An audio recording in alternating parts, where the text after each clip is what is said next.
All right, listen. I think we got Bones Adams on the line.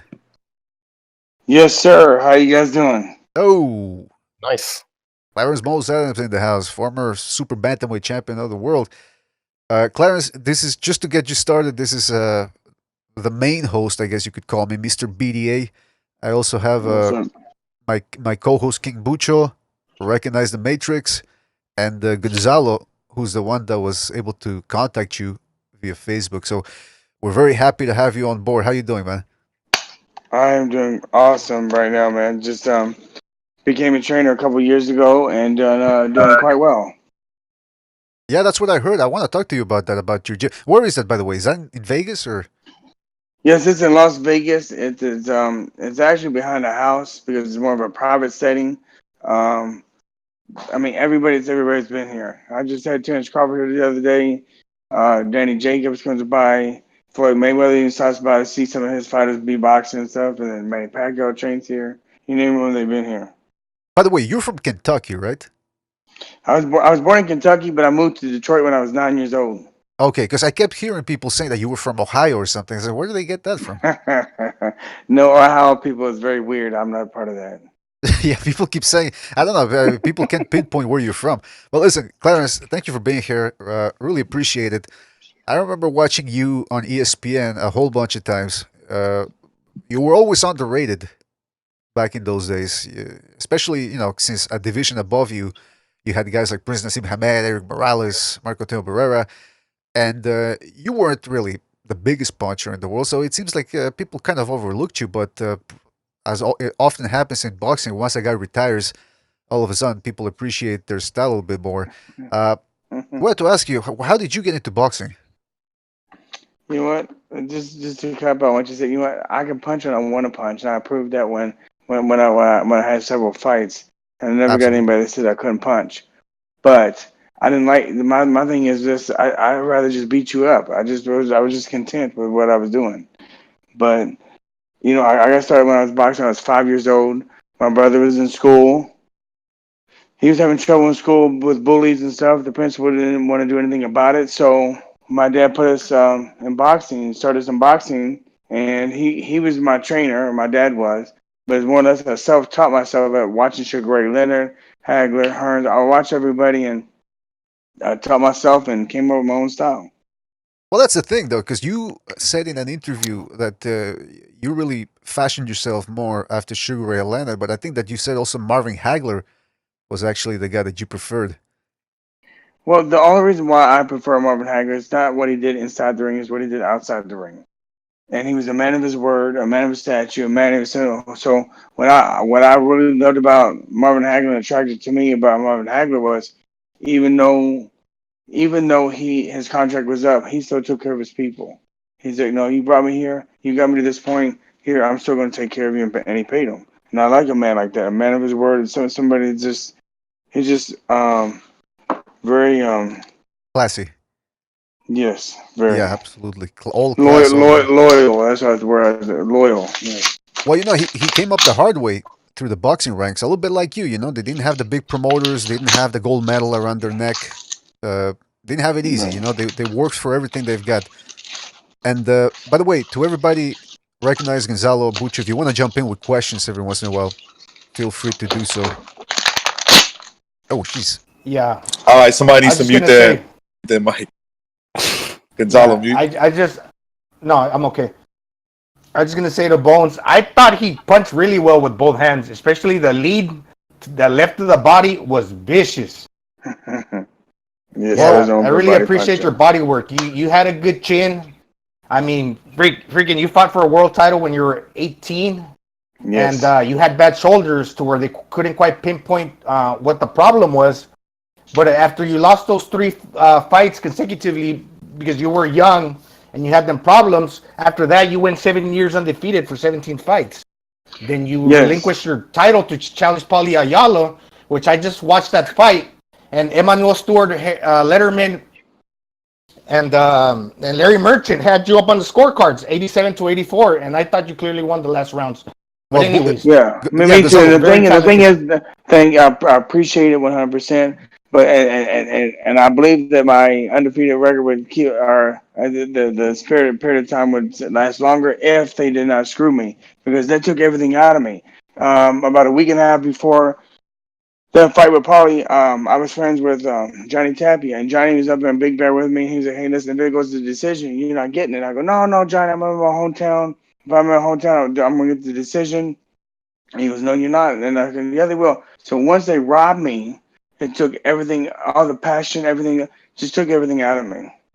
Well, So, yeah. you know what? I wanted to get to that, but Gonzalo, we're gonna try to get chronological order. And by the way, Clarence, tell us when That's you. right. Sorry, BD. That's okay. That's okay. But this is more like a conversation. It's not a formal interview. So you tell us when you gotta go, because I know you're busy. You got a full schedule. So you tell us when you gotta go. No, But I'm I'm good. okay. Well, I'm I'm gonna good try. right now. So, Okay, I want to try to get to as much as I can here. Okay, so you started boxing because of bullies, and I suppose did your father guide you in the boxing gym at first, or was he your trainer at that point, if I remember no. correctly? I mean, of course, I mean, my father was just my own trainer. He knew nothing about boxing. Uh, The only thing is, my grandparents owned a trailer park in Hemet, California, and right across the street was the old training camp for Joe Louis, Muhammad Ali, Ken Norton, all the greats was over there.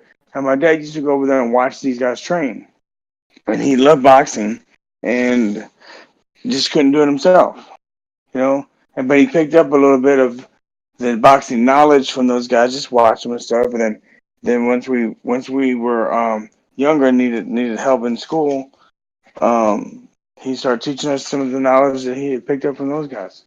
I see. And that style of yours, fighting with the hands down, which of course, that's not normally how fighters are taught to box from the beginning. So, No, but I no. mean, obviously, a lot of top fighters end up doing it. So that's my question: is how did you end up developing that slickster, elusive style? Well, the first of all, it's like your hands are down for a reason. The reason I had my hands down is because I wanted them to throw a particular shot. I knew Ah, what I was doing. I had them up when I needed them to have them up, and down when they needed to be down. And the hmm. reason why I had them down is because I wanted them to throw a particular right hand or a left hook or something. So I was trying to bait them, and I know what I'm giving them. Okay, so you did it from a tactical standpoint. Correct. All right, that's good. So you started your career, like I said, maybe I got this wrong, but you didn't have a big time promoter from the beginning, did you? I did and I didn't. No, so and that's another thing. Like dads in boxing, dads trying to guide. So my dad turned me pro at 15 years old. We lied about my age. So, but as soon as I turned 16, I signed with Madison Square Garden Network. Ah, yeah. And at the time, it was Bobby Goodman, the president of that. And Bobby Goodman was Don King's right hand man for 20 some years. So this guy was bringing me along phenomenal. He knew what he was doing. He knew what he had, and he was just doing a tremendous job with me. So when that first contract ran out, when I just turned 18, um, Bobby was going to resign me, and I was so happy. I said, yes, I want to stay with Bobby Goodman. He was doing a tremendous job with me. He was going to make me a superstar. And then my dad was like, oh no, set the cushion officer world title shot against Orlando Canizales, in which all, Oh, if you guys know boxing, he's the best bantamweight champion ever. He's well, held this longer than anyone, more title defenses. And here I am, 18 years old. yeah, that's So what I want. my Broke dad with went the through you that. fought with the broken jaw. Sorry, Mr. BD. You fought with the No. broken jaw and made it to the 11th, right, from the third round on. So that's the thing. I told my dad with the very first punch of the third round, my jaw got broke. Listen, I told my dad that my jaw's broke. He was going to keep fighting. I go, yeah. So I would kept going. He let me get hit with 9 rounds. Whoever won that last round could have won the fight. I could have been one of the youngest world champions ever. He stops it. Like what? I'm like what the what? But that's So something that I want to get cleared up. Were you 17 or 18 when you fought Kenny Salas? um, I thought I thought I was 17, but I think I may have just turned 18 at the time. So if It you was in would have March won, of 90, March of what 93, right? Or yeah, it was was it 93. 90? It was 93, I believe. Yeah.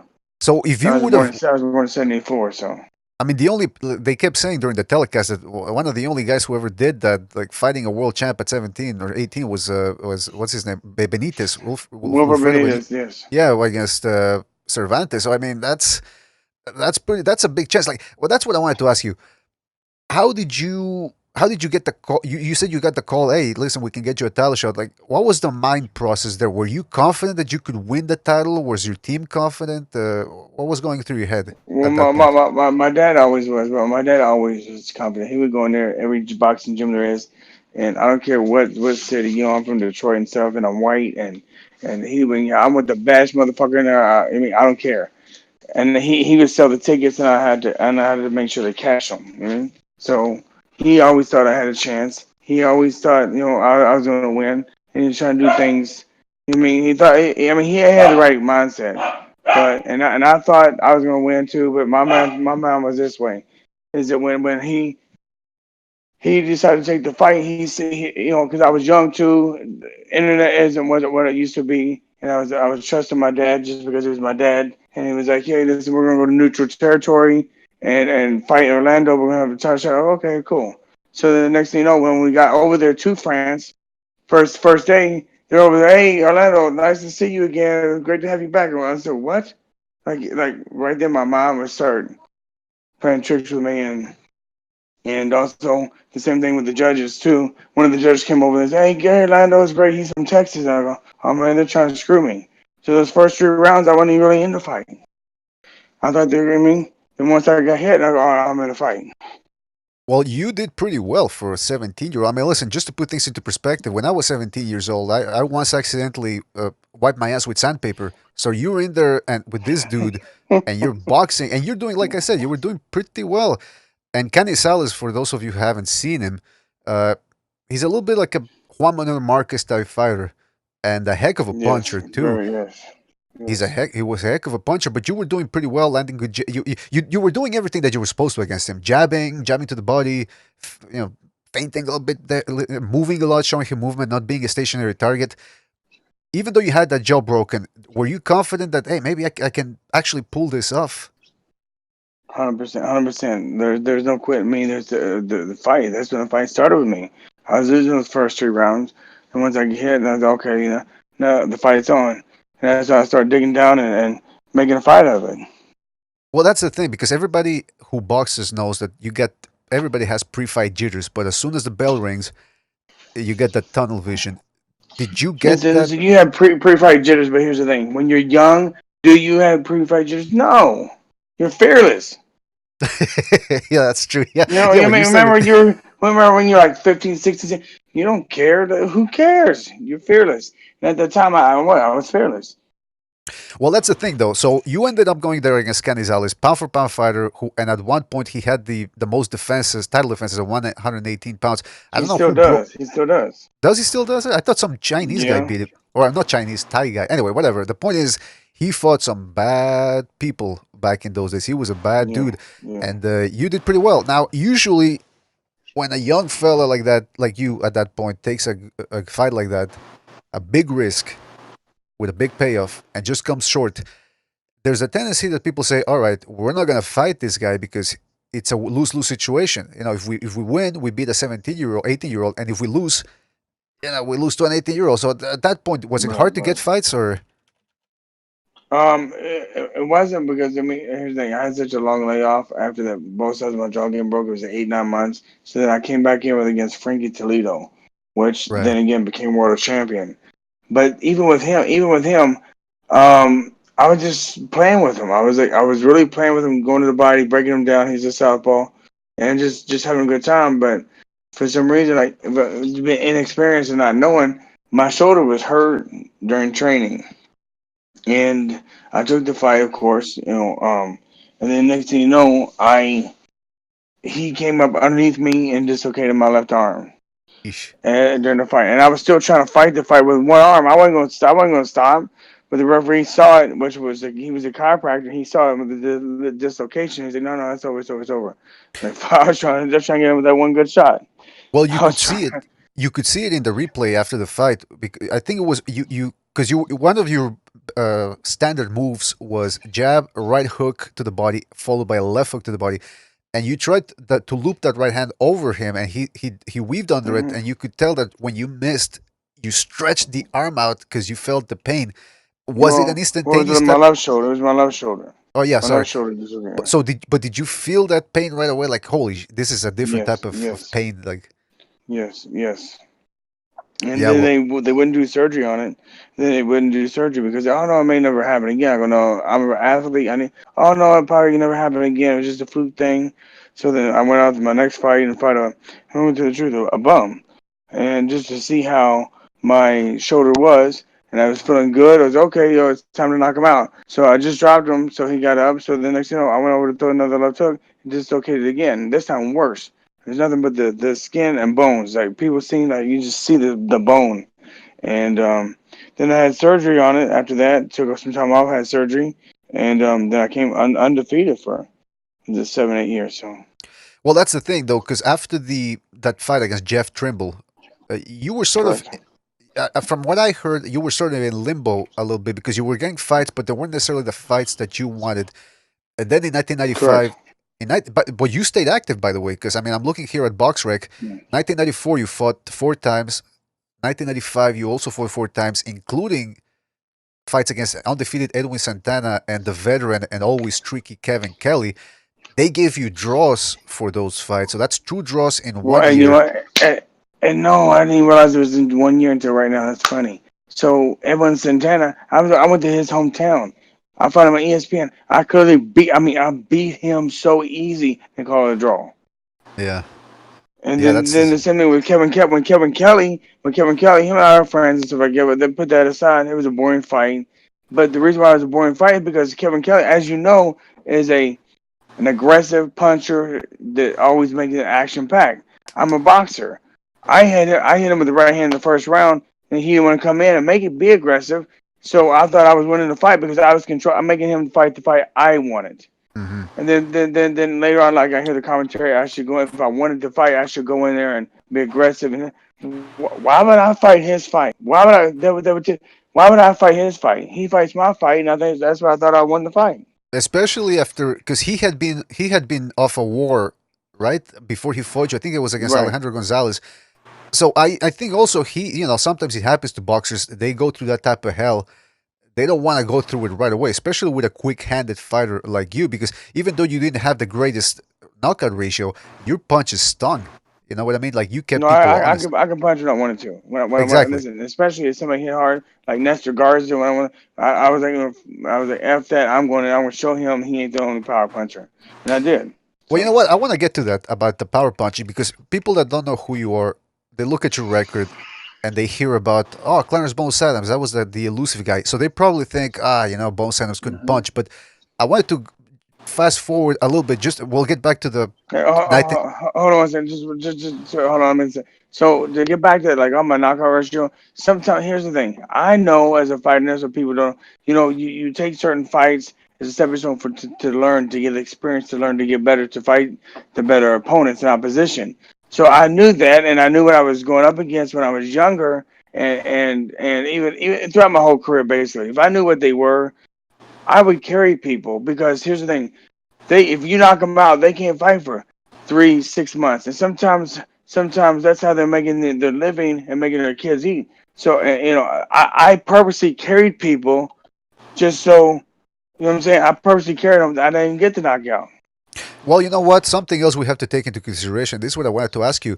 Uh, people go to the gym recreationally and they hit the punching bag, and they get their 12-ounce gloves. They spar, they get their 16-ounce gloves. When you're in a professional boxing ring, you got those little 8-ounce gloves. You're punching a guy as Hmm. hard as you can on the elbows, on the top of the head, sometimes on the hip where you're not supposed to, and you can hit a bone, whatever. How do your hands feel after 12 rounds of doing that? Sometimes pretty bad. So, I mean, like sometimes most of the time, but I broke my hand in probably 4 fights. I won every single fight. Then I broke my hand and I knocked a guy out with a broken hand. So when I see these guys quit, what the hell are you quitting for? Both times Oh, my jaw broke. I really didn't quit. My dad made me fight. After 9 rounds, I didn't want to quit that. My arm just okay. I didn't want to quit that. I was trying to fight. Cuts I get, I don't stop. So it kind of makes me upset when fighters quit and people back them for the next, and they keep making it title defensive. Why? They're a quitter. Well, now that Why you would you back a quitter? now that you mentioned that, Clarence, because I want to try to keep this in chronological order and get back to the mid '90s. Okay, good, good, good. No, no, but I want to go back to that. But I wanted to ask you now that you mentioned that about quitting. You're a boxing trainer now. Are you pretty Correct. harsh with your professional trainers, or I mean, with your boxers in that stance of, hey, listen, you want me in your Um, corner, you got to show me something. Listen. So I co-trained with one of my best friends, Brandon Woods. He trained me at the end of my career. I wasn't able to fight with him because my management said, you know what, you're done. I was angry with them at the time, but it is what it is, and now I'm happy. I'm like, you know what, they're right. I'm glad I didn't fight anymore. Huh. But I co-train with Brandon Woods. He's a good cop. I'm the bad cop. I I don't waste any time. Any you know yeah.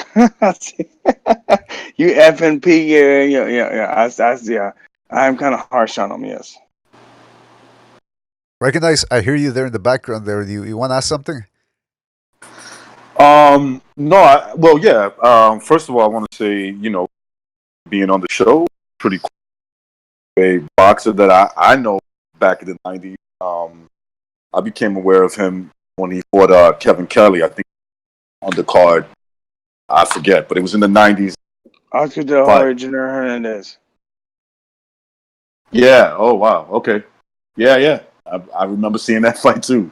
But I remember the first. That's the first time I became aware of Bone Adams when he fought Kevin Kelly, who I was a big fan of. I actually know him because he's from Queens, like me, and I thought that was a close fight. Like I was like, wow, this. You kind of like, for me, you came out of nowhere. I was a Kelly fan. I was like, oh, Kelly got this. You know what I'm saying? He's gonna beat this guy.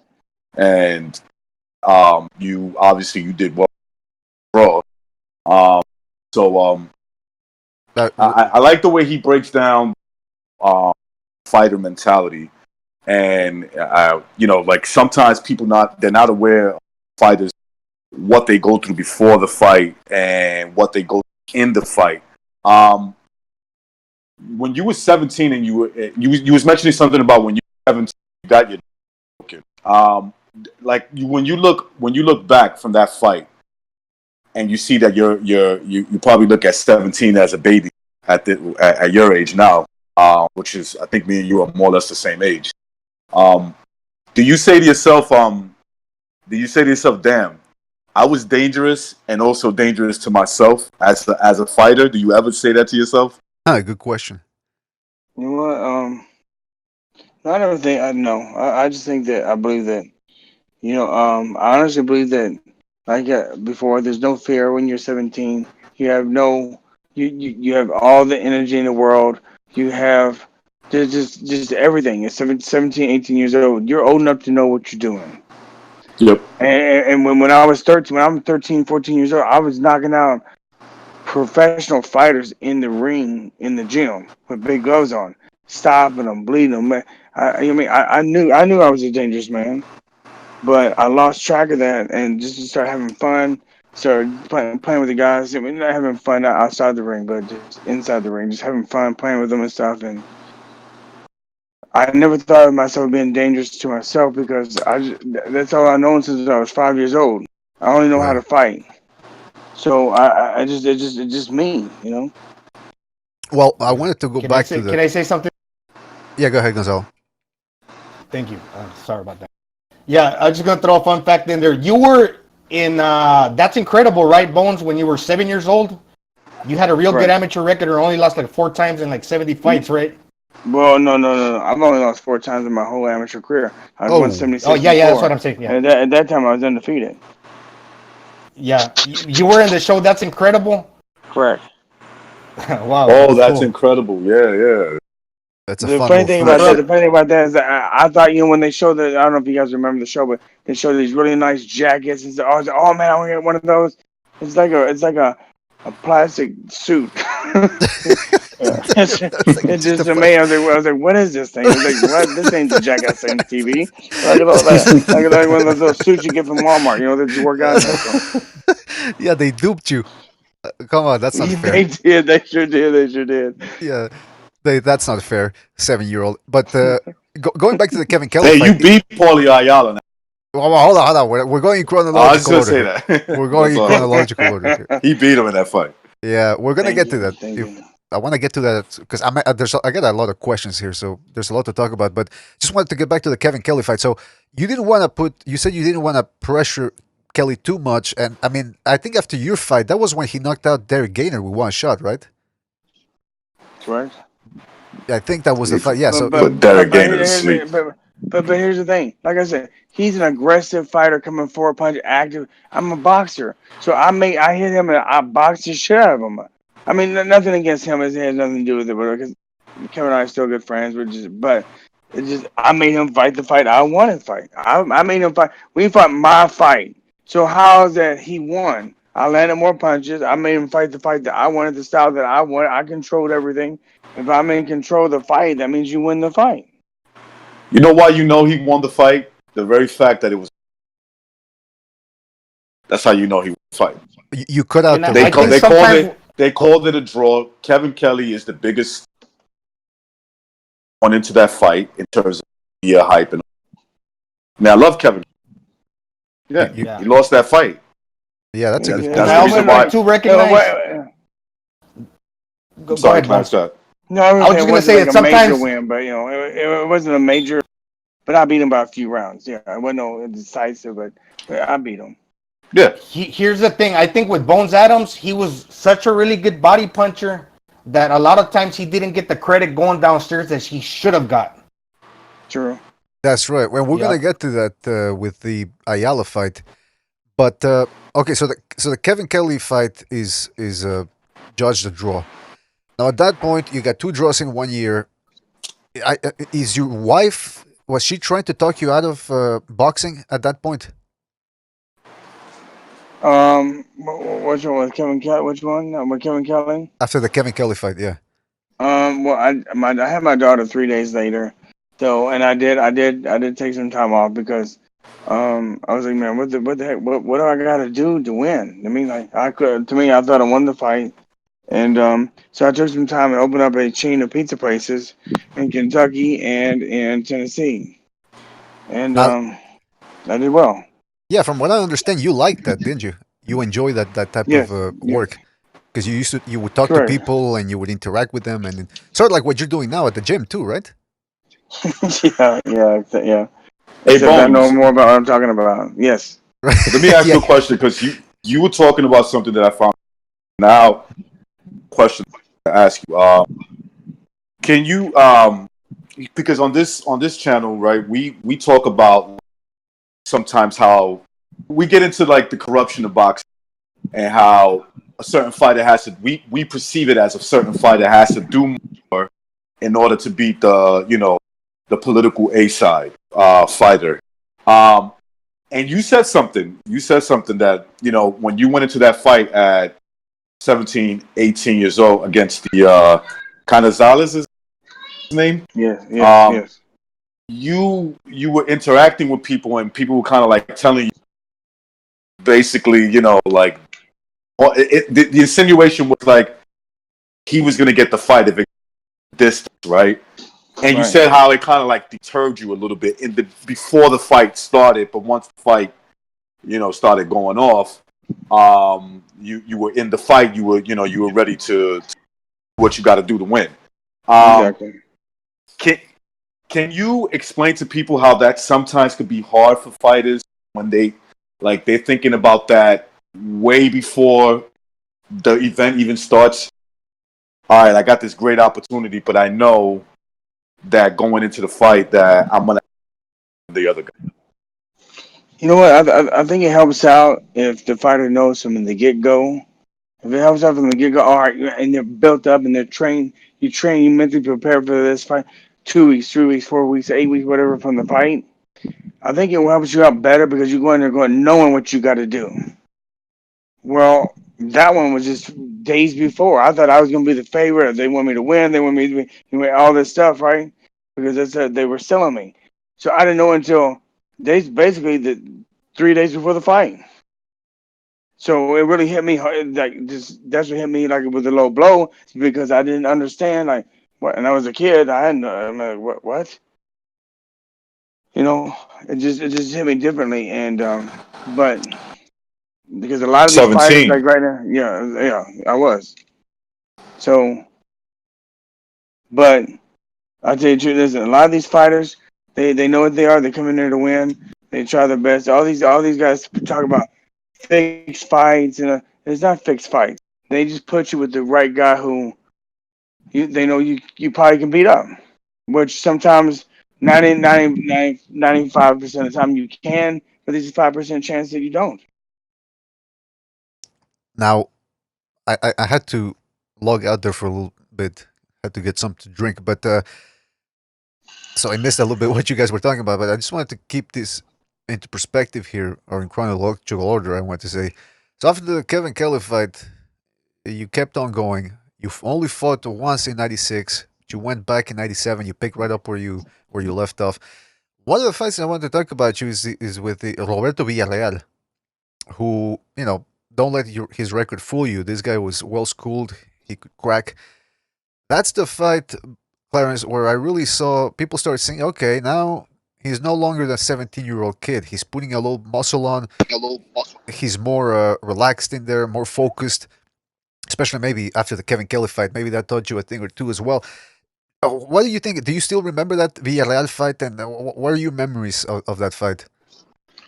You know what? I remember that fight for some reason. Just I think it was in St. Louis. I think. Yeah. For some reason, I do remember that fight.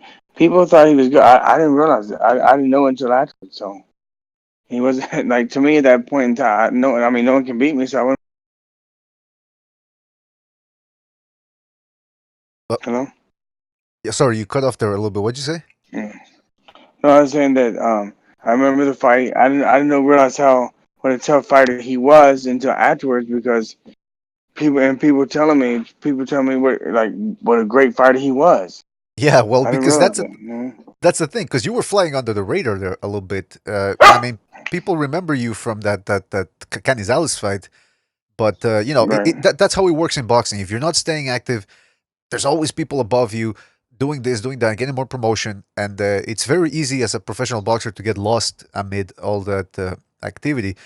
But you came back against Villarreal, did your thing as always, through combinations, upper body movement, off the ropes, middle of the ring, whatever. You won that fight. Yes. So why not fast forward a little bit to your title fight in Mandalay Bay in Las Vegas against the tough, again, better version of Villarreal. This was Nestor Garza. He was 39-1 at that point. The guy could crack too.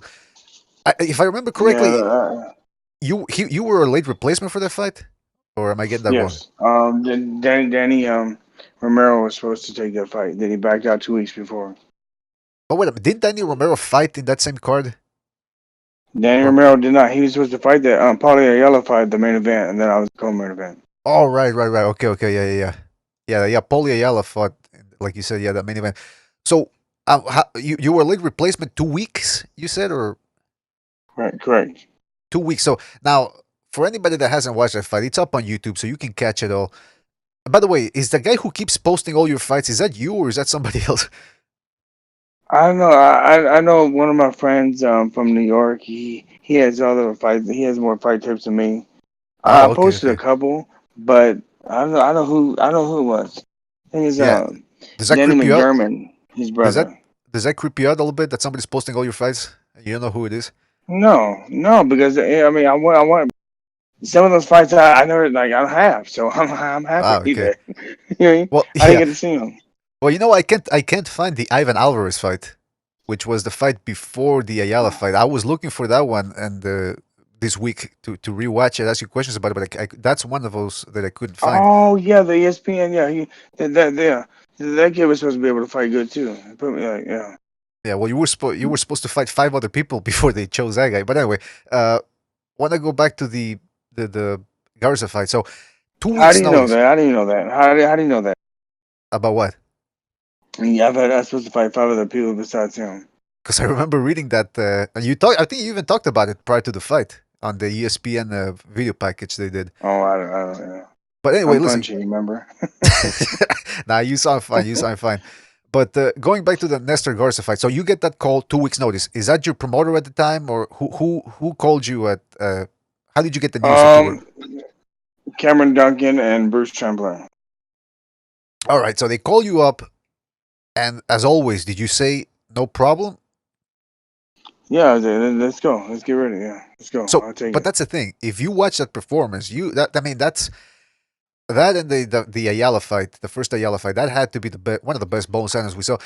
Had you been training for something else or were you just training year round? Like how come you were in that type of shape? I was in the gym. I was in the gym right after that last fight in New Orleans when I fought what's his name, Alvarez, whatever his name was. I was right in the gym. I was right back in the gym. So Can I say I'm something, BDA? Go ahead, please. Mind you, I think Bones. I don't mean to put you on blast, but this is the past. I think your mom was going through some complications. my mom at the time, yeah, my mom had just I got the fight, and then next and I accepted the fight, and then my mother had a stroke, just a minor stroke. So um and that even put me even more, like I was training even harder and to fight harder. Pressure was on, huh? All right. Yeah. Yeah. I had to do this for my mom. I had no clue. Now this is what I wanted to. This is interesting because you take a fight 2 weeks notice, but you say you're a gym rat, so you're ready to go. You don't say no to I anybody. was. Uh, my question is, at that point you'd been there against Kenny Salas at 17 years old? You'd been in there with Kevin Kelly. You'd gone through the shoulder injuries. You went to a period where you didn't know if boxing was really what you wanted to do in life. When you get that 2 weeks notice call to face a tough champ like Nestor Garza, do all those experiences that you went through, is that all become something that you go, okay, now I know I can do this because I've been through all of that? It wasn't like I know I could do this. It's more that I have to do this. I have to show who I am, what I can do. I've had bad luck in the past, and the reason why I had bad luck in the past is because I was boxing, Right. and I wasn't showing my power, and so I was like, I'm gonna make sure this boy knows he may have the 29 knockouts, and I only got probably 19, whatever it was. I'm gonna make sure he knows I can punch, and I was gonna back him up and hurt him, and make sure he knows I was in control from round one, and that's what I did. Yeah, was it in the first round that you dropped him, or was it in the second? Correct. First round. First round, right? Yeah, I He mean you. dropped them with an upper hook. That was a badass punch. Upper hook with that lead left hand. Well, see what I did? And that guy, No. I threw a right hand to the body first, just to get out to the side. Then I did a little pivot with it, and then the left hook uppercut. I wish we yeah, could show the that fight. guy, I he want was to. a I power want to. puncher Yes. with 14 first round knockouts, right? And he had got a 17 knockout, 17 wins within 30 rounds, right? And Mr. Garza, Yeah. that guy Yeah. was a power puncher, man. You Sure could Yeah. tell was. by the end of the fight he was pissed that he lost, but he thoroughly got dominated. Yeah, very good. And that's the reason why. I threw the right hand to the body, did the pivot, and I threw the left hook uppercut to the chin, so because I knew I would square him up and I would drop him, and it did. It knocked him off his feet. I knew it wouldn't Yeah. probably really hurt him too bad. But then again, Can I too, say something real also, fast to him, yeah, BDA? yeah, yeah. Sorry, Yeah. Bones. Yeah, it's to me that fight was interesting. It was a hell of a fight. I encourage everybody to watch it. Within the first 4 rounds, he got that cut to where Mm-hmm. I think it was mostly his fault where he got the cut, but it was for a championship title fight where if it would have got called off, it would have been a no contest. So he was cut, and you didn't really want to like hurt him anymore within the first 4 rounds, but he definitely wanted to do something. So you were put into a tricky position where you couldn't actually like do something to where like the fight could have got stopped, but then he was willing to maybe put you in a position to where it was just a crazy Of scenario. course. Well, I knew I could only do one hand at a time. I believe it was the left hand. I knew I couldn't throw the right because where the cut was placed at, and I knew that, so I stayed away from it. You know, I've been boxing all my life. I know the rules or the tricks you have to do. So, Yeah, that's all I wanted to say, BDA. Sorry for cutting in and No, yeah. no, apologize, Bones But Adams. that's okay. That's good. no worries. But I was going to say this: the reason why can he punch? Listen, the reason why he could not punch, I honestly have to say, is because of Augie Sanchez. Hello. Yeah, yeah. We're Yes. here. Okay. I thought you cut off. Yeah, You got to make sure one more thing, Augie. Bones, that your phone's connected because the Discord drains the battery really fast. You get be cut off all of a sudden. Are you good? Yeah, Hello. we can hear you. We Yeah. can still hear you. Yeah. Okay. Good. Hello. Yeah, we can hear you, man. Yeah. Oh, okay. So no, Augie Sanchez is one of the, but he hit so hard. I was sparring with him. I was sparring Augie Sanchez. That's one of the most strongest guys I've ever boxed in my life. He was hitting me so hard, made me. He's the one who helped me be the like win that fight. That fight was nothing. Oh, so you sparred with him prior to the Garza title Correct. fight. Yeah, didn't he Correct. knock We that? have the same trainer. Yeah. Didn't he drop Nazim Hamed in there? They had a Yes. slugfest, right? Yeah. Yeah. Oh, so that's interesting. Well, The guy could. well, I'm telling you, Augie Sanchez is one of the biggest punches I've ever put. Man, he's a man. That boy with 16-ounce gloves on hit you like it was like 3-ounce gloves on. That boy was so Jeez. strong, and the reason why that I'm telling you that. So when I got in with Nestor, it was nothing. So it was like little flies. Jeez. So wait a minute. Let me ask you this. So even Augie Sanchez hit harder even than Prime Canizales. Um, I think where there's a different kind of power, Augie was just every punch was da da da da. Where Orlando was just hit you with that one shot, whop, and you don't even know it. Jeez. Yeah, that's Different different kind of type. different kind of power. You know? Yeah, different type of speed. Definitely. By the way, we got our good friend Jimmy on the line. Just came in. Jimmy, are you there? What's up, Hey buddy? How Jimmy. you doing? What's Hey, going on, good, man? Jimmy. We're talking to Clarence Bones Adams. I don't know if you remember him, former super bantamweight champion of the world. Oh yeah, what's going on, man? I just heard you talking about the different type of power punch and the different type of hit. And some people, right? They have like that thunding. Mhm. It's like Mhm. thudding power, and other people have Yeah. explosive power. Yeah. But now, as a Yeah. professional fighter, is it right, no matter how hard somebody punches, if they punch you that same hardness all night, it's to your benefit? Because if they don't throw off speed or some change ups, you kind of almost get used to it, right?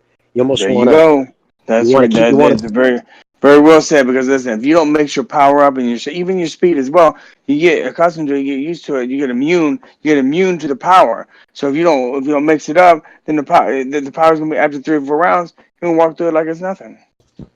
excellent, yeah. That's interesting. So that means that to a certain extent, being able to take a punch is mental. There's a mental component to that. Um, kind of not. I mean, you just your body gets used to it, immune to whatever the surroundings it is. That's why Foreman can hit Ali the way he did. And he took him back because he put himself out. Yeah, Yeah, and that's why Mickey Ward always told me too. He's like, the Yeah. longer I stay out of the fight, the longer I'm not getting punched, the less I can take a punch. Meaning, like, huh? like Yeah. so, like Kovalev right now, everybody's like, oh, geez, that's only 3 weeks between camps from his last fight. He's gonna get 3 weeks off. For a professional fighter, a lot of times that's good because too That's much time good. on the hands, they gain weight. There's a lot of Yep. personal shit in their life, so it keeps them focused. 3 weeks Yeah. off, I think, back in the day was a good. That was get your time Yeah. off, spend some time with your family, then you get back into business. But the more Yep. you get hit, your body, but it's almost a mental callus built to it. You Yep. can take a shot. You take That's time off, true. man, like anything. You don't want to get punched in the face again. Your body True. isn't, it's not a normal thing to get hit in the head. Yep. So after a while, yeah, so I've always, when I tell kids who are like learn to box now, I'm like, dude, don't throw everything with deadly intentions, man. Save some of that shit, you hmm know? You're But right though. It's exactly right. Your body has to that. Listen, for like right now, there's no way I would have in 10 years. I probably can throw a punch, okay, but I can't take it. There's no way I can take a punch, same punch I used to. Now, maybe after some time, 6, 7, 8 months, a year, I will be able to, but not right off the bat. Yeah, you the mind and the body at the same time they get soft. hmm That's a good hmm point there, Jimmy. Very good point. By the way, so for the and by the way, Clarence, do you tell us, man, when if you got to go or whatever, like tell us 10 minutes before so we That's can fine. wrap it up properly or whatever. But it's your call, That's fine. whenever you want. Um, Or we'll but just go for an hour even. It's been 45 minutes, so let's go an hour even. So all right, perfect, perfect. So let's make this. I got a lot to get to here. So the Garza fight, you dropped him in the first, and then you went on to drop him again. At that point, you were ahead in the fight. There's also, we were talking about the mental component. There's probably a mental component with him because he went in there expecting probably an easy fight, and all of a sudden he finds himself, 7 points down. How confident are you going into the middle round? I mean, into the last 6 rounds of that fight? oh, you went round 7 was my favorite round. I was just playing with him because I knew I was winning. I knew I had him, but that happened to be the round that I broke my hand in, is because I was. If you watched round 7, I was just having fun with his boy. I knew it was mine. There's no taking away from me. I knew there was no way there, and I was just playing with them. Then I broke my hand. That Yeah. was gonna mean so. BDA, can I say something real fast? Absolutely. That round, I'm gonna go back to round five. That was one of the nicest two-piece combinations that I've seen in boxing, man. When you dropped Thank them on you, his ass, perfect thank you. timing. Well, when you know what the funny thing is when he fell on that, you know, my first thought was I was walking to the neutral corner. It's over. I'm gonna get no what. Well, it's over, and I'm gonna win my world title in the same fashion. My best friend Diego Crowley won his fight title 2 weeks. I mean, a couple months ago, a couple months before that. Oh I'm yeah, like, he man, he by beat knockout. Robert Garcia, right? A couple of weeks before that. Yep, knocked him out. Yep. Damn. Okay, so that's So interesting because the way Garza hit the canvas, like you said, it did look like all right, it's over because he didn't just fall, he he don't flopped. get up. Yeah, he hit his head, Yeah, the back of his head against the canvas. Usually, when guys hit the canvas that way, it's like all right, it's over. Guy had it's balls. done. Guy had balls. He got up, went after you, but you were just too quick for him. Also, wanted to ask you, one of the things you did pretty well throughout your career, we're talking about the body work. You committed to the body. Again, people talk about, oh, he didn't hit hard. You were committing to that those body shots, really turning those shots over, a lot of snap on them, and then you would, because it's difficult going to the body. You leave yourself open. You would do the lean back and make guys miss with their counter hooks. What about your reflexes? That's what I wanted to ask you. Like, did you always have those natural reflexes? Did you develop that in during the gym as well? Like, what type of work did you do to work on those reflexes? You know what? It's just something that I was boxing since I was 5, and it was just I used to watch Sugar Ray, and just something that was naturally. Listen, you're blessed with certain things. Guys are blessed with power. I was blessed with just the reflexes and just the ability to box. I was just Right. blessed with it, and then that's the reason why. And that's the reason why I didn't do as much in boxing as well as in boxing kind of that I could have because the people I had around me. I had some good people around me as well. I had my really good friend Carl Ingles. He was there since I was day one when I was 15 years old, turning pro. Every single day he was there with me in the gym. Every fight he was with me. He stayed in the same room with me and he took care of me. But but with the boxing standpoint, the boxing knowledge, I didn't have anyone. It was I mean I had people throughout my life, but then my dad would when somebody would be helping me, my dad would get him out of there or even my old manager, Cameron Duncan, he'd have me with Kenny Adams, and the next you know, for a month or so, he's oh you can't be with him and pull me away. So it's always on my own. Huh. And if I had someone like who was steady, that was knowledgeable, that was I was going off on like what I God gave me basically. You mean? Yeah. Except I had good great amateur trainer Keith Jackson. I had him in Detroit. I had him for like 5 years, and my dad took me away from there. It's just like when I had something good and knowledgeable people I would really learn from, I would get away from them somehow So because I there was was forced to by fathers, bad management, whoever. You mean? yeah, So there was no stability when it came to an actual trainer during your yeah, career. exactly. There's none. There's So none. It you, wasn't on my behalf. It wasn't on people forcing me, saying, "Hey, listen, you want to stay still? You want to fight?" So I had to go where they wanted me to. so can you answer this question? It sounds to me like you might be in the school of thought where I personally don't think it's good when a father. It's great when a father takes his son to a certain level, but they should relieve the reins when they get them to like after the images or even right when they turn pro. I always think a father should kind of relieve some of that responsibility because a father's not going to treat the son the same way. There's always going to have that relationship there where a son isn't going to say no to a father the same way he's going to say something else. You know what I mean? So I always Yeah. felt like that could be tricky. Very seldom does the father son, the Lomachenko situation work out. That's rarity in boxing. Most of the Yeah, but time, yeah, but it yeah, ends the other honestly, way. it's working because maybe I mean honestly, you don't know what the father's really doing behind his back. That's the only thing I feel about it. Like I have a really bad complex about that the dad son relationship. I mean, not everybody's gonna be that way. No, I guarantee you.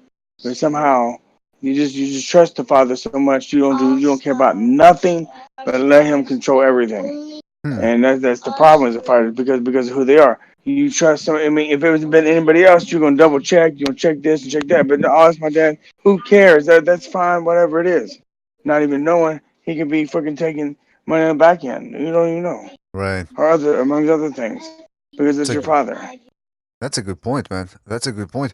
It's interesting because that lack of stability when it comes to training might also be one of the reasons or a microcosm of why you were also all over the place in your boxing career in terms of taking fights at the last minute or fighting anybody that Correct. asked you to. So things could have maybe gone differently if you had a more stable promotion. But hey, listen, things turned out pretty well because you got that Garza It fight. did. I mean, you got the Garza fight. You dropped him twice. You got the decision. One of your best performances. I also wanted to ask you what the because I mean again the amount of focus I talked asked you about the reflexes and how do you develop that. It's one thing to have reflexes. It's another thing to keep that focus and that game plan and that movement throughout 12 rounds. Since you were boxing since you were 7 years old, I believe you said, was that something that 5. was five? Okay, was that something that was just ingrained in you to always stay focused throughout 12 rounds? Because that's pretty fucking hard to do. It is this. Like I said, I used to do 12 rounds for professionals when I was 12, 13 years old in Detroit. Because that's just what I did. I knew nothing but that. It was just like God gave me a gift, and I didn't take full advantage of it, but I took advantage of it. Saying, because Right. if I had somebody that really showed me how to take my gifts and do tremendous with them, I would have went a lot farther. So Uh-huh. Well, you know what? Like I said, you did pretty well, and you won that world title, and you put on a heck of a performance. And anybody that appreciates boxing knows how hard it is to do what you did. But then comes the problems also with the corruption and the world titles. And I mean, I don't. We talk about we try not to get too racial here, but you were a white fighter in a division where usually it's Mexicans and maybe also some Asian fighters. well, I think at the time when I had the world title, I may have been like the only white world champion for like 3 or 4 months. Well, you and Paul So I Spadafore. kind of stood out. I kind of stood out. Right, right, right. So you weren't really getting that, that promotion that you wanted. And I mentioned the Ivan, what was his name? Ivan Alvarez fight prior to the Ayala Right. fight. Ivan Alvarez, yeah. They switched up your opponent, I think four or three. Maybe I was exaggerating when I said 5 times, but they did switch you up. And they were all Venezuelans, I believe. And the WBA, of course, I think they're based in Venezuela. I know you're talking. Yeah, yeah, yeah. Yeah, So so what how did happened was this? Yeah. So what happened was this? They said I had to do a mandatory fight. First and foremost is this: one champion fight another champion oversees any mandatory rule that there is. One WBA champion fight another WBA champion oversees any mandatory. That's first and foremost. They didn't allow me to do that. Second thing is that they're they said to fight a mandatory. All of them was Venezuelans, and all of those guys backed out. They were backing out. So finally, we got the third or fourth opponent, right? 3 or 4 opponents, and they said it was my mandatory. So then I was like, fine, there should be because I did everything I had to do to prepare for this fight, to do what I had to do. So then the next one they said, no, you got to do another mandatory because that really wasn't the right guy. We're like, what? So I'm looking at 500,000 or 100,000. I'm looking Mhm. at like I said, first and foremost, champion versus champion oversees any mandatory, but they wouldn't allow that. And I don't get it. I just don't get it. So And by the I way, was screwed off the bat. So I had to give up my title just to fight Paulie Ayala. I had to give it yeah, up. yeah, that's what I wanted to say because it seems like all these, a lot of fighters say that, oh, the amateurs are more fun than the professional ranks because the professional ranks bring all those politics outside the ring shenanigans to the table. By the But way, it's the same thing with amateur as well. Amateur is just as bad for no money. So you mean our best fighters are not showing up at the Olympics. Our best fighters is the one who's probably third or fourth down because they may have pissed the judge off or something. You never know. right. Just they may not like the way the mother looked. You just don't know the amateurs. You mean so it's whoever kisses whose ass best. All right, now listen, Clarence, I gotta ask you. There's a lot of background noise coming from your end. I don't know if you can switch rooms or something here. Okay, We're almost done, by the way, because I know you gotta go in about 10 minutes. You said, but I gotta that's take some. fine. I gotta take some questions from the chat room. Otherwise, they're gonna kill me after you're gone. Um, Go ahead. okay. Somebody wants to ask you if I can't look at the name. Okay, give me the loot. Ask him if he ever sparred Paul Spadafore. I had never sparred with Paul. I trained with him. Man, he's one of my really good friends. I feel so bad for him. Having he has a disease, and people don't understand that, and how he was raised up, his parents and stuff. It just I love Paul. Yeah, yeah. I heard you were good friends with him, and heck of a fighter too. Southpaw, kind of a little, Oh I mean, man, we're tremendous. not the same style as you, but similar in the sense that he was a know cutie from the outside. You know what I mean? Like he wouldn't really. Hmm. Although he did get into a war with Leonard Dorin. I think it was in 2001. Anyway, Yeah. Gimme the Loot asks also, did you ever spar Angel Manfredi? Another good friend of mine, but I didn't spar him No, okay. now. Hu- No. Hucker Mustang says, BDA, are you going to ask him what his favorite ice cream flavor is next? Well, why not? Clarence, what's your favorite ice cream flavor? You know what? I'd have to say it's Haagen Dazs butter pecan, but I'm not allowed to eat it because I became lactose intolerant, and my wife told me that if I eat any more, then she's getting a divorce. So, so I gotta stay away from that. Yeah, I get you. I get you. Overhand in the chat room says, ask him about his training experience with Khan in his last fight and how was Saudi Arabia. You know, Saudi Arabia. Once I got used to it, was tremendous. It was really, really, really nice. And Amir on that aspect, he did what I asked him to do. Every time I asked him to do it, man, he was like one of the best guys ever. Listen, that shows a lot of fight innocent. A lot of people say he's fighting for the money. The things that he was doing, people wouldn't put out. They would not put out. They would not do if you're just fighting for the money. This guy's really trying to learn, trying to prolong his career, and he did what I asked him to do. He fought exactly the way I wanted him to fight. I told him the fight would go 3 or 4 rounds, and it went 3.5. Hmm. So there's nothing more you can ask for. I mean, it was a perfect outcome, perfect everything, and I can't wait to get back over there as well. Start training him. Right, right. Yeah, it's interesting. Now, Clarence, I wanted to ask you. I mean, there's a lot to get to. I hope you can come back for a round two one of these days because Of we didn't even course. get to the Ayala fight. But I wanted to ask you. You mentioned about not quitting. You didn't have that mentality in you of quitting. We had Jimmy here. He's friends with Mickey Ward, and I always bring up that Mickey Ward quote when he started training fighters after his retirement. He said that if a guy ever quit on him, he would take him backstage and kick him in the balls. Would you go as far as that, or would you be a little bit more tolerant if a guy quit on you? No, listen. Depends on the situation. Sometimes I can see. Listen, out of the safety of the fighter, maybe a guy just got to depend on the situation. But if he quit for no reason, man, he'd be everything, man. He'd be every B word. Can I ask you a question, Clarence? Yes. Mr.BDA, I'm gonna ask him. Prior to working with Amir Khan, did Khan ever confide to you in the fight with Terrence Crawford what he actually felt when he got hit on the thigh or the nuts? Um. No, no, he really got hit. Yeah, but he was just the only thing I try not to relive the back part that had the bad parts, only the good. He just didn't feel a connection in the corner. He didn't feel. He just didn't feel like fighting. It's one of those nights. He just did not feel like fighting. You know, and Mhm. I've had those fights. And it's just bad training camp. Bad. Just wasn't himself.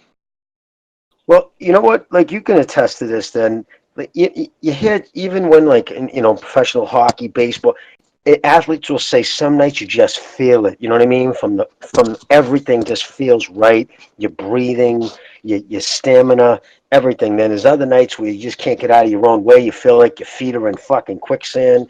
Whether that's overtraining, I don't know. I think a lot of it has to do with your testosterone, natural testosterone levels, and there's ways to manipulate that now. Um, but I think that has a lot to do with it. But no, that's true in all sports. Some nights are dialed in, and some nights you just don't have it. Because most of the nights. Listen, I would have to say 99% of the times I fought, I didn't feel like it. I mean, in the amateurs, no big deal. But in a professional, I mean, sometimes I do. I guess I couldn't say 99%, but Like the day that I woke up when I fought Nestor Garza, I woke up and I felt strong. I felt no aches, no pain. I even been to, man, I felt great. I started calling my friends and said, bet the farm, bet the ranch, bet whatever you can. I'm winning this freaking fight. And I don't care. And even like the Ayala fight, the first fight, I prepared proper. It was great. But that night of the fight, I really didn't feel like fighting until Huh. I got hit with the right hand or left hand. That's the thing. I can wobble a little bit, but then even that round, I came back to freaking start dominating Polly, The third round, and yeah, you in the dominated that third round, round. But can you believe it that they gave him a 10-8 round that round? They gave him a 10-8 round. Like he Yeah, they dropped would. me. I'm like, what? Anyways, that punch woke me up. I'm in a fight. Let's go. Even like I said, Atlanta Canazas. When I got my jaw broken in the third round, boom. That woke me up. Let's fight.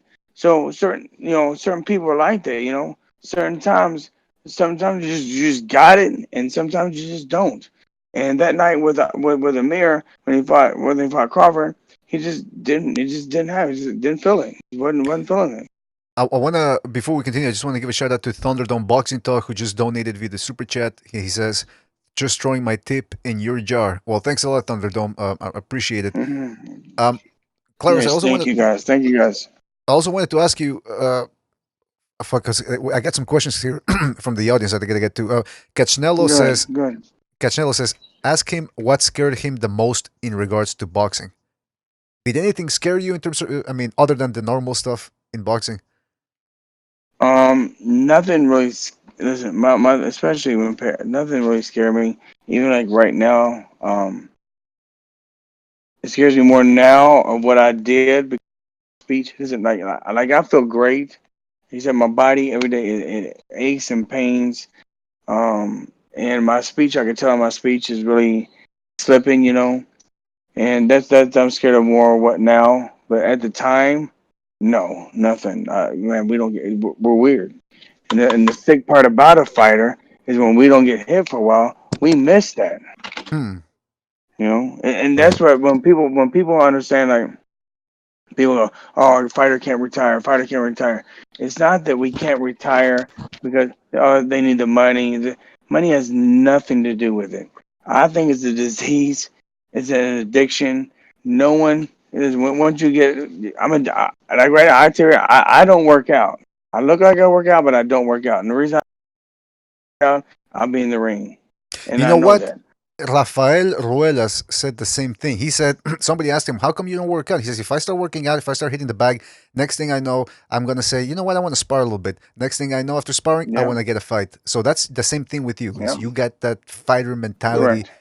can't let it go. Well, BDA, remember I told you the story the day I quit boxing was just me and Mickey were at the fucking gym and throwing us we were locking up the place was just me and him and I was taking my wraps off and earlier in the night I sparred and I caught an elbow so I had a fucking and I used to get nasty cankers in my mouth if I got a cut in my mouth I get the cankers right and it's never really you don't get that fucked up during sparring but I'm thinking I'm going out with this girl tonight and I already got a mouse under the eye I can feel the headache coming on and I remember thinking I'm not going to be world champion. That's not where I'm going with this. Is this where? So I turned to Mickey and I told you a story. Like he's taking off his reps. I'm like Mick, and I'm looking at my face. I'm like, damn. Do you ever get used to it? The fucking pain and shit. And without even thinking, he just taking. He kind of throwing his reps in the locker. He goes, I don't know. I kind of like it. And Me right too. there, right there, brother. That's why you were a professional fighter and I'm not, because I knew I wasn't. I knew I wasn't going to like it. When he said that, it kind of scared me. It meant nothing to him. He wouldn't remember that conversation if I brought it up to Yeah, him. But he was as serious as a heart attack. Because I don't know. I kind of like it. And I was me like, too. God I did damn, too. dude, That's I a don't sickness, fucking like it. man. This ain't for me then. So It's a that was the sickness. day I walked away and never fought again. Never boxed again. Congratulations, brother. Congratulations. That is how you tell Congratulations. them apart though, because I miss it. Like I miss being so. I miss like just yeah. I miss it. But let me ask you, Clarence, Yeah, is it because the thrill? Is it the thrill of combat? Is it the adrenaline? Like, what is it? It's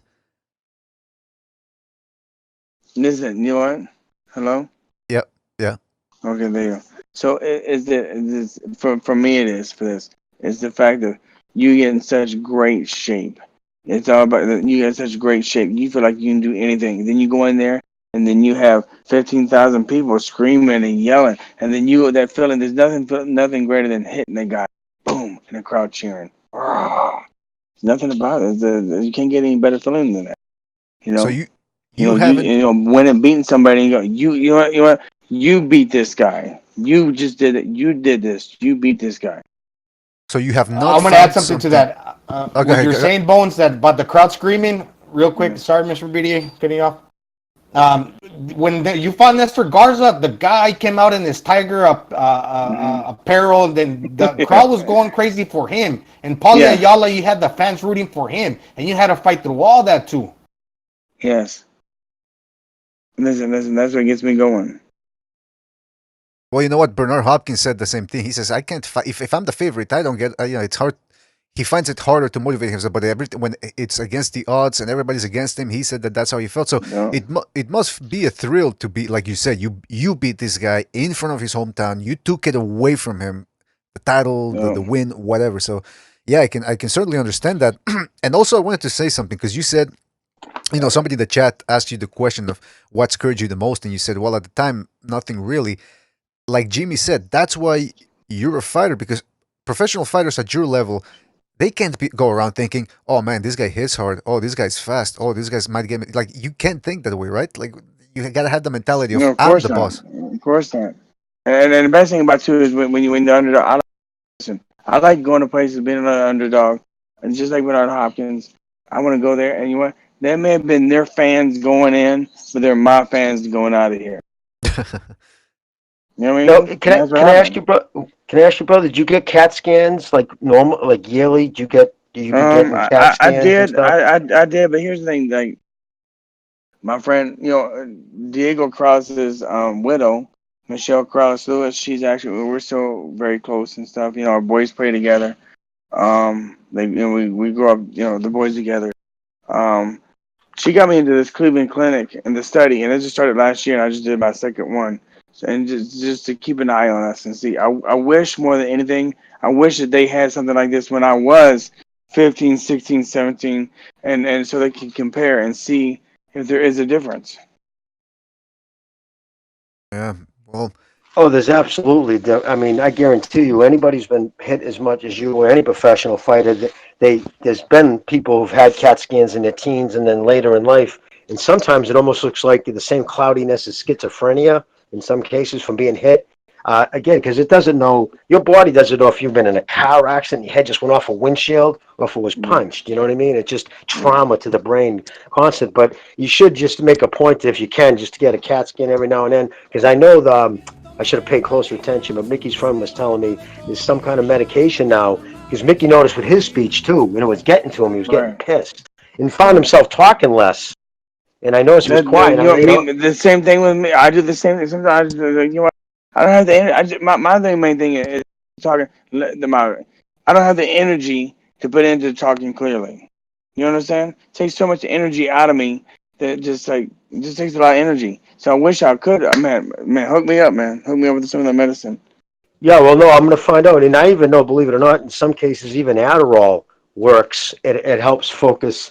But yeah, no, and that's another thing too, like the exhaustion. It's just because it's almost like being outdoorsy. Like you have to try so hard to articulate. And yeah, no, it's so funny, man. And not funny, but it's the same thing. You're dealing with the same thing so many I pro just don't fighters have have dealt energy. with. Yeah, I don't have energy. I don't know why. I'm tired no matter what it is. I'm tired. I would love to start. Actually, my doctor, he exercise. I can't. I'm training guys. I'm done. I'm tired. I got a family. I got my kids. He goes, you got to make time. I go, listen, I I can't. I don't have the energy. Yeah, what? it's why it's a dangerous sport, man. I But wish. I'm just gonna say you sound good to me, and like you talk very fast. You're articulated. It just kind of goes to show like the way you used to box, like very intelligently. And I really appreciate you that Thank you you. accepted Thank my you. invitation to the show, man. I feel honored. Well, Thank you, man. Clarence. For you guys, listen. My thing is with my speak. I do speak fast. The reason why I speak fast is because that's just what I do. Uh, And I mumble sometimes because I'm speaking so fast, and it well, upsets me because I can't speak clearly sometimes. It's So also it's late in the day too. I mean, you've probably had. I mean, I yeah, know you're in the Pacific time over there, but I mean, it's been a full day. But yeah. also, I But because wanted. I don't wake up till 12 o'clock. I get up and start training guys at 9 o'clock. But I'm not really fully awake until 12 o'clock in the day. No, I got you, man. Yeah, Mhm. and by the way, I want to get some questions real quick, and then we'll let you go because I know we already No, that's had fine. took an hour of your time. But I got some questions. First of all, somebody who is it?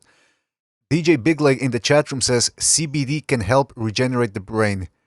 So look into CBD, Yeah, which is that. my best friend owns a company, CBD company. I've been taking it.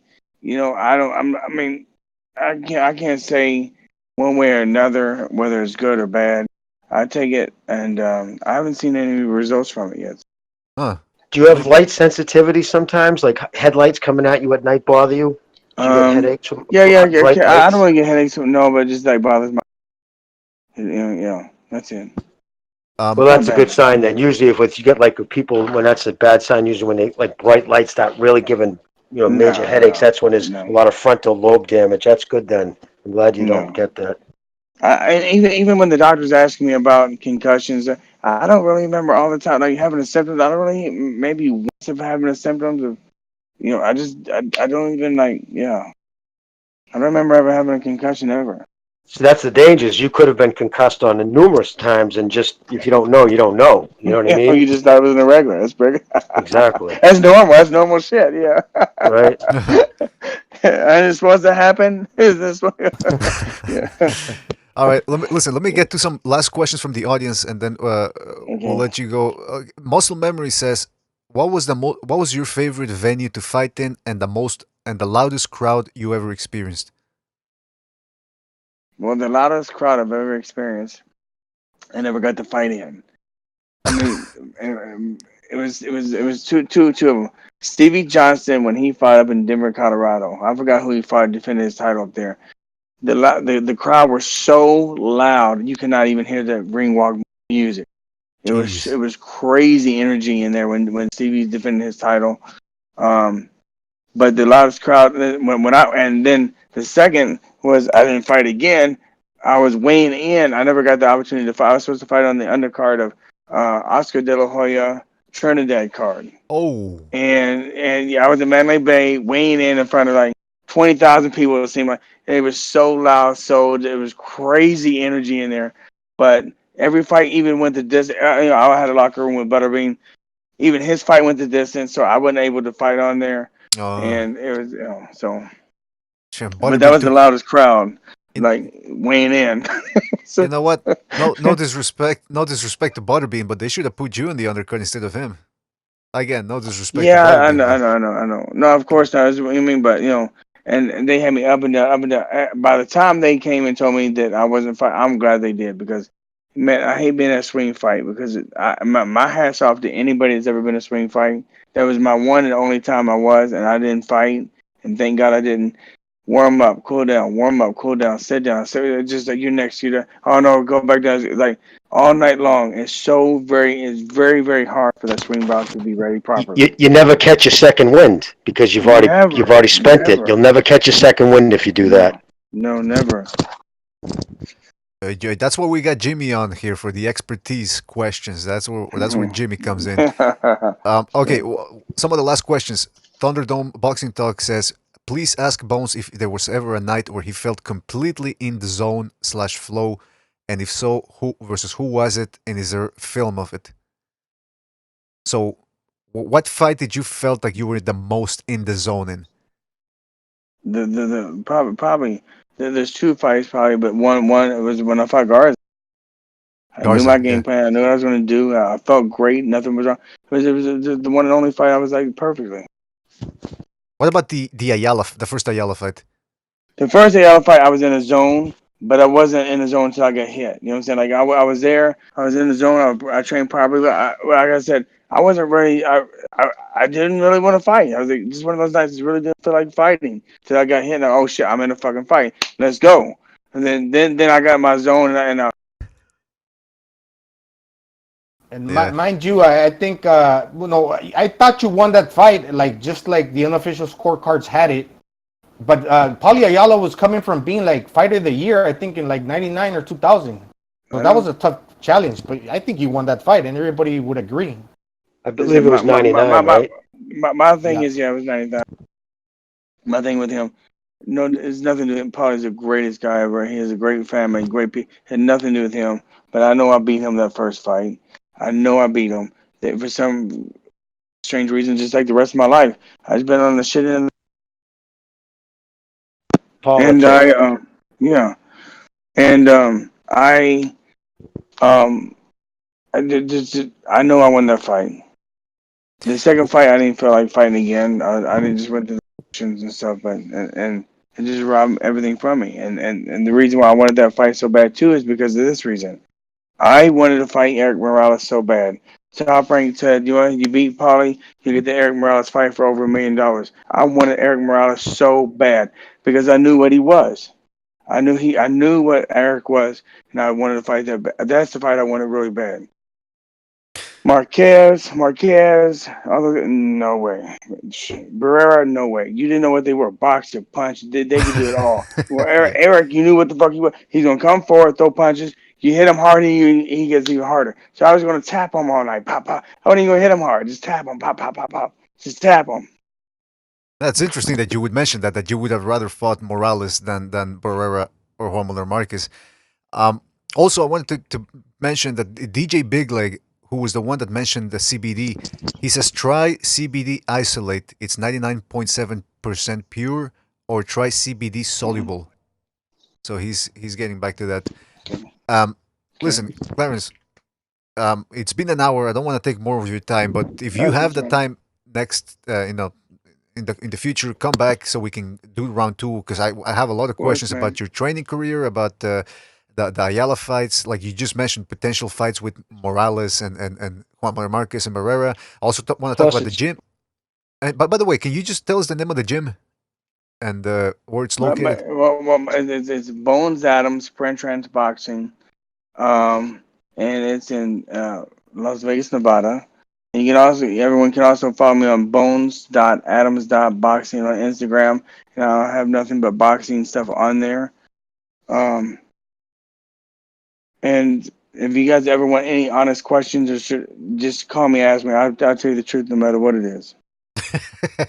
Well, that's we don't awesome. doubt No, it. plus it's always great just to have the professional. You know what I mean? Just to have your point of view. You know what I mean? There's so Yeah, many times we'd like to have a pro fighter because you give an angle that none of us who unless you've been there you don't know. You know what I mean? So it's always good to hear from a pro. I mean, you have an So idea, especially thank you talking for to Mickey calling. and stuff. You guys already know. I mean, Mickey was a Well, great I grew champion. up with I him love since we Mickey. were like we got pictures of us in a playpen together. His mother was Oh like, shit! made us like my aunt. Yeah, he was a great wrestler. He wasn't even like a.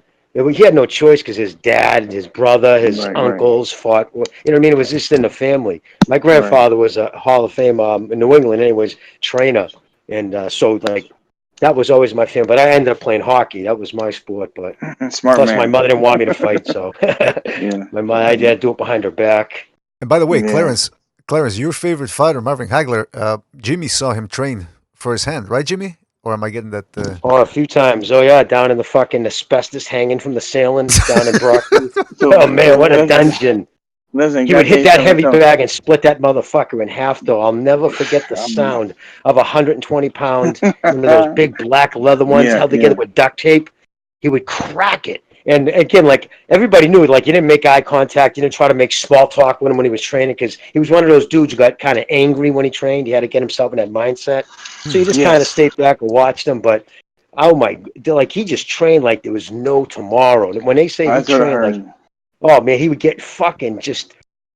People would try to hang with him like in the minutes, like the bell would go off, and no way, nobody could hang with him. He just really, really, I never seen anybody train like him. It was like, So and that's where Mickey got that too. Mickey was like, fuck, so Mickey took a lot of listen. that from him. My thing with Hagler was I only been in the room with him one time, and it was the WBC convention, and we were there, and everybody was. I mean, thousands of people was there. So then finally he got to me. I finally got to be. Oh, Marvin Hagler, you're my favorite. He said I gotta go eat and kept just blew me off. But then he went and talked to some, and I know he's not racist, but he went and talked to some people down like 20 feet from me. They were by, and I stopped to talk to them. I go take pictures with them. Like, that's fucked up. You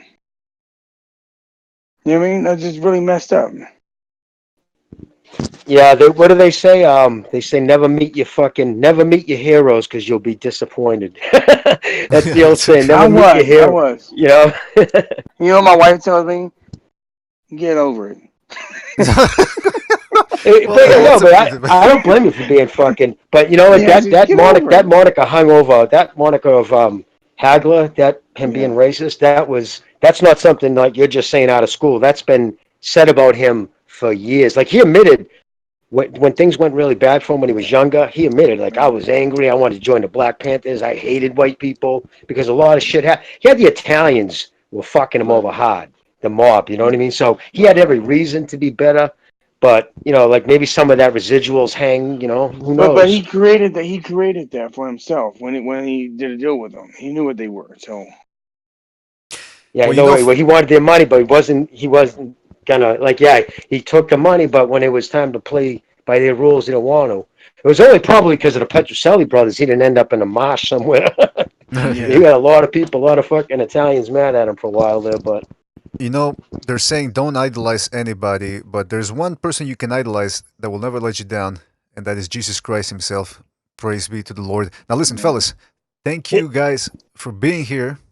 Clarence, really appreciate having you on, man. I know we've already took an Thank hour of your you, time, but like I said, man, if you can come back anytime, you tell us, you let us know, and we'll have you on for round two. man. absolutely, And I Yeah, will I'd just definitely like to be there. I will say, definitely be there. yeah, Bones, I think you're gonna have a lot of success as a trainer because you got a good boxing brain ever since you were 4 or 5 years old, Thank you. and hey, Yeah, Bones, what you I know, think this I is got what the you love. touch. can I ask you something, Bones? Where you're training people, Yes. this is a lot of people. To me nowadays, you notice a lot of guys come into the ring dry, cold Mhm. nowadays. Like, yeah, do you agree the importance of coming in with a sweat, like you're already ready to, what I mean? To me, it just seems like more guys more than ever come in cold, and they I don't can't get believe that turned because on. it's so back in the older days, right? They didn't have air conditioning. You would sweat, you warm up. Of course, oh, they're all sweaty, coming to the ring sweaty because you mean that's just what it was. Outside fights, whatever else, right? Well, nowadays you warm up in the back, probably you get all nice and sweat, and by the time you get to the ring, you got all the ring walk, the national anthem, all this stuff is going on. You don't have a sweat anymore. It's gone. So it's not necessarily they didn't warm up properly. It's just that it's freaking cold in the room. They have nothing. They did nothing. They got a robe on, yeah, but you mean you keep sweating and sweating and sweating, and you'll be dehydrated. So they can warm up properly. Because I really didn't really have too much of a sweat either. Because by the time I get to the ring, I was cool off. By the time they do the ring announcements, by the time just it's 15, 20 minutes. Hey, are you gonna sweat 15, 20 minutes not doing anything? It's hard. That's hard. It's hard to do that now. Yeah, that's a good point, man. That's as a trainer, those are some of the things that you got to keep in mind or as a fighter too. But I mean, if as a trainer now, you got to keep your eye on those type of little details because they could make a difference. Listen, we have to go, but again, Clarence, thank you for joining us, man. And thank you, Thank you Gonzalo, too, guys, for man. contacting him through Facebook and having him on, bringing him on the show. Really appreciate it. So thank you guys. Thanks a lot. And Jimmy, thank you for jumping on. Oh, For very good questions, man. Extremely, I wouldn't have thought of them because they're questions that only a guy that's been through what you've been through was able to ask Jimmy. So thank you as well for jumping in and with those questions. And like I said, let's do it again, Clarence. Whenever you want, of anytime, man. course. And I want to thank everybody in Thunderdome that kept those nice questions. The Thunderdome is throwing some really good fights over here in the at the Rio Casino, and that's what we need: these smaller fights, smaller venues to keep boxing alive in Vegas. And I really appreciate what they're doing over there. Absolutely, absolutely. So thank you, man, for being on here, and thank you all the panelists as well. Recognize was here earlier, Gonzalo, Jimmy. Thank you for being on, and Clarence again. Can't thank you enough for coming here. I love to talk to professional fighters Thanks, and get thanks, brother. and we didn't even scratch the surface. That's why I want to have you on for round two Yeah, no. because we got a lot of questions, Yes, sir. a Well, lot more best of Yes, questions. luck, sir. brother. I wish you nothing but the best going forward. I Thank hope you you. develop some world champions, man. And I think I got a couple of them right here, so I'm good. Excellent, brother. Congratulations, Thanks, man. guys, and I'll be talking to you guys soon. All right. Thank you. All right, Thanks. I'll thank you, send man. you the Thank I'll you. send you the interview over Messenger later. Gracias. Thank you. Okay. Yeah, Thanks. yeah, because Bye. it's gonna take a little while for the episode to render. Shout out to Pete who He's a just good donated. dude, huh? Well, hold on, just real quick. Shout out to Pete who donated via the super chat. He says props to Bones and Jimmy. Great job with the contribution. The rest of you can fuck off. Oh, well, wait a minute. The first part was good, but the last part of that comment was very mean spirited. MC6G says thank you, Mr. Clarence Bones, for appearing in BDA Boxing Podcast. Special thanks to Gonzalo for getting in contact, and thanks to everyone that participated. Sorry, Jimmy, you were gonna say something? I'm sorry. I was telling my girl I keep forgetting to mute myself. No, he's a really nice kid, huh? He's a really good guy, huh? Yeah, and listen again, a That was good good. question, especially that point about the warming up that if you warm up and then stop and then warm up again and then stop too long that you don't get a second wind. I didn't know about that. Yeah, man, it's really hard to trick your body into doing that. I've done it a few times, like during hockey tournaments, man. We think we were going on, and yeah, no, it sucks. You just never get your second wind if you keep warming up and going cold. But why is that? Is that a physical thing or mental thing? It's a physical thing because you have only so much glycogen in your liver. Think Uh, about glycogen into your liver, inside your liver. That's the stuff. You know, when you're in a working out, and you get a pump. You know, like you feel like whatever muscle body part you're working is going to split through your skin. That's because you're pumping glycogen in there, and you only have so much right. glycogen to give you that. You almost like a natural, good feeling. And then after a while, you just keep burning through it. Then you reach to the well, and it's not there. It's real hard. You know what I mean? Hmm. To get it. So, but yeah, no, I've seen So it so happen. a crafty fighter could maybe prolong or delay the fight somehow during the night and maybe try to get the other guy off his rhythm. What exact? No, exactly. Mickey would always. He was always. When am I going? When am I going to fight? He wanted to know the exact time he was going to be going in the ring, because it happened to him a couple of times where he'd warm up, and then something would happen, and then yeah. So he just hated it. So he wouldn't get into that. He wouldn't work himself into a real fever, and then he would wear a lot of towels. Like he'd bury himself around towels around his neck until, especially if he was fighting outside, because yeah, you get cold. It's very hard to get warm again. Hmm. Well, that's interesting, man. That's real. You see, you pick up tricks on this show, not just porn talk and a bunch of cussing. No, no, no, sorry, Bob. We bring the quality here, or we try to at least when we got good people on. Um, Listen, I want to thank again Clarence Bolzano for stopping by and answering our questions and telling us about his career. Like I said, I want to thank Recognize the Matrix, Bucho, who was here as well, or my co-host. Of course, we had Gonzalo, who set up this meeting with Clarence Bones Adams, Jimmy, who dropped in, Recognize the Matrix. I think I already mentioned him, and that's about it. We'll be back. We'll be back when probably on Friday. Bucho's probably gonna do a show on Friday to preview and talk about the weigh-in, of course, of the Porter Spence fight, and obviously, of course, we will also do a show on Saturday to preview more of the fight. There's a lot to talk to. We didn't even scratch the surface with that fight either. Of all the previewing we got to do, a lot of previewing, a lot of previewing. So, fellas, thanks again for joining us. I really appreciate it. Oh, BDA, just want to ask you real quick, brother. How do I donate to the show? Like from here, is there a way I could just like do I do credit card or how do I you? think I think somehow you gotta link your YouTube account to a PayPal or something, and then in the chat room. I mean, if you go to the So YouTube, basically, I got to have my girlfriend do it for me. Well, She'll do it listen, for me. even I don't know Oh how yeah, to I know do it. because I want to. You know what I mean? I want to support the show too. You know what I mean? I want to throw Don't worry about it, some man. money You to the show. support it No, just no, like I know, but I just you know what I mean. Everybody, and I've been saying I wanted to do it anyways. You guys take a lot of you. your time I'm gonna tell and you, do this for us. So I'm gonna tell you, you and all the viewers out there, you're contributing in more important ways by liking the show, by listening to the show. Of course, you, Jimmy, by being on the Hangout, of course, and telling us your stories and your expertise. So everybody's contributing. It doesn't have to be monetary. That's just for that's gravy. If you can spare some shekels, go ahead and spare them. We appreciate your support any way you can support this show, and we're a community here. Everybody with their own channels. We try to spread the love. So thank you, fellas, also for joining us. And speaking of super chats, I want to thank. Hold on a second. I want to thank Chris K who donated, and he asked. I don't think I got to his question. He says, "Who's worse? Who's got the worst haircut, Errol Spence or Sean Porter?" Huh? It's a good. I'm gonna go with Sean Porter. I think he's got a weird haircut. He's got that Be Real 1993 haircut. Also want to thank Thunderdome Boxing Talk, M6G, and Pete for the donations. Thank you, fellas, for that. You keep the gravy train a rolling. And before we go, shout out to everybody in the chat room: Nes Mendoza, Muscle Memory, Triple JJJ, Hawker Mustang, DJ Big Leg, Guerrero de la Info, Give Me the Loot. Who else was here? Come on. Pete was in there as well. Shout out to Pete. Thunderdome, Bucho was in there keeping things together. Shepherd of Sons. Many more people, I'm sure. I hope I'm Steven Schneider. Hope not forgetting in Box 88, Reese Mack, John Gonzalez. Shout out to John Gonzalez. Thank you guys, and thank you for your questions as well. You kept the show rolling. And again, thank you fellas for joining us. We'll catch you on Friday and Saturday for more Spence Porter goodness. We're also going to talk about the undercard for that fight, which is going to be, for that event, it's going to be pretty good. So until the next time, fellas, take it easy. Don't forget to like, subscribe, and we will see you on the next one. Take it easy, fellas.